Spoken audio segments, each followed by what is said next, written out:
بسم اللہ الرحمن الرحیم۔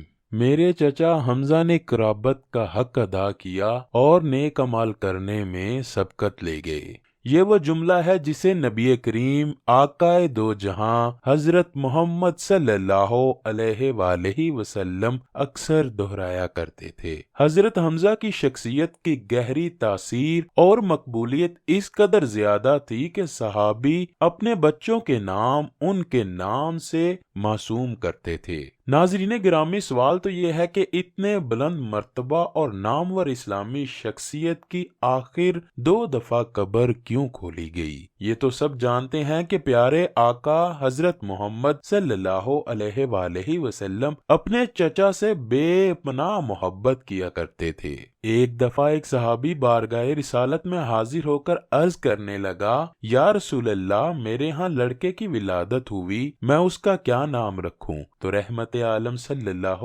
علیہ وآلہ وسلم نے ارشاد فرمایا، لوگوں میں مجھے اپنے چچا حمزہ سے محبت ہے، لہٰذا انہی کے نام پر اپنے بچے کا نام رکھو۔ نبی آخر الزماں حضرت محمد صلی اللہ علیہ وآلہ وسلم کی ولادت سے 2 سال پہلے آپ کے چچا اور رضائی بھائی سید الشہداء شیر خدا حضرت سیدنا حمزہ بن عبد المطلب پیدا ہوئے۔ آپ کی کنیت ابو عمارہ تھی۔ آپ نہایت حسین و جمیل، دبلے پتلے، چوڑی چھاتی اور دراز قد تھے۔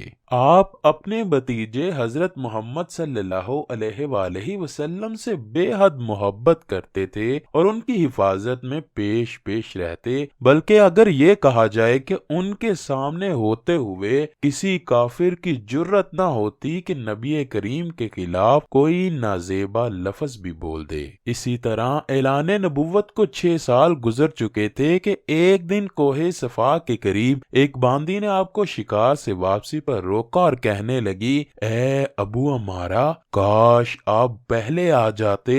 تھوڑی دیر پہلے ہی ابو جہل نے آپ کے بھتیجے محمد کو گالیاں نکالی ہیں اور ہاتھا پائی بھی کی، لیکن محمد صلی اللہ علیہ وآلہ وسلم نے کوئی جواب نہیں دیا اور چلے گئے۔ یہ سنتے ہی آپ جوش میں آ گئے، تیزی کے ساتھ خانہ کعبہ کی طرف بڑھے، بغیر کسی اور طرف متوجہ ہوئے سیدھا ابو جہل کے پاس گئے اور جاتے ہی اس کے سر پر زور سے اپنی کمان دے ماری۔ ابو جہل کے سر سے خون نکلنے لگا اور ساتھ ہی فرمانے لگے، آج سے میرا دین وہی ہے جو میرے بھتیجے محمد کا ہے، اگر کسی میں طاقت ہے تو مجھے روک کے دکھائے۔ جب آپ مدینہ ہجرت فرما گئے تو اسلامی لشکر کے پہلے علمبردار بنے۔ 2 ہجری میں ہونے والی پہلی جنگ میں آپ نے بے شمار کافروں کو جہنم واصل کیا۔ مکہ کے مشہور جنگجو اور پہلوان عتبہ کو حضرت حمزہ نے ایک ہی وار میں ختم کیا، جس کے بعد پورے عرب میں حضرت حمزہ کی دھاک بیٹھ گئی۔ 3 ہجری غزوہ احد شروع ہوتا ہے کہ جس میں کفار غزوہ بدر کا بدلہ لینے کے لیے مسلمانوں پر حملہ کرتے ہیں۔ ان کا سب سے بڑا مقصد حضرت حمزہ کو شہید کرنا ہے، کیونکہ جتنا نقصان غزوہ بدر میں کفار مکہ کو